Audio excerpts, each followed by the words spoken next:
How do you go from, you've talked a number of times about only having one person, and kind of really narrowing it down. Can you talk to me about, your process for cutting up that big list? And give me more than just I'm a dream killer and, a realist.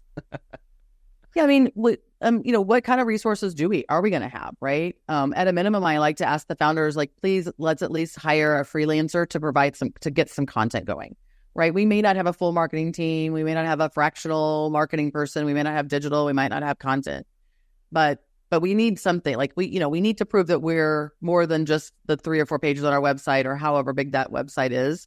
And so, if you do have, you mentioned, like, if you do have even 5 customers or 15 customers, you probably have a testimonial in there. You probably got some case studies. And more importantly, I think even than case studies are use cases, right? So people want to know when you're new like that, the founder normally built it for a purpose, but there may be other use cases. And like you said, initially, if the founder is selling, then it's buckshot, right? I mean, like, it goes everywhere. Like if you looked at 2 customers, no 2 customers are going to look the same, but which means they're also probably not using the products the same. They may have, there may be different use cases in there. And so I think one of those things is I'm trying to pull that out of the founder's head and onto paper, because sure, case studies are great, but I find that people want use cases as much as they want case studies. They want to know, like, so how did you use that, and how did you incorporate that, and how did you implement that into what you're currently doing?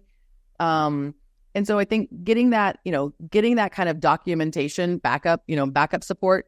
Again, I will say this out loud because I don't care, but like, I don't care about your pitch deck. I don't care. I don't even want you to use a pitch deck, in fairness. Like, I don't even want you to use a pitch deck. So like, 100%. I don't care about those pretty one-sheeter kind of things.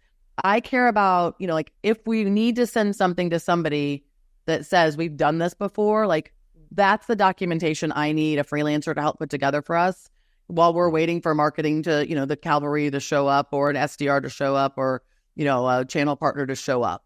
So, like, again, you have to have a minimum something. It's like, you have to be, because in a lot of times we're educators too, right?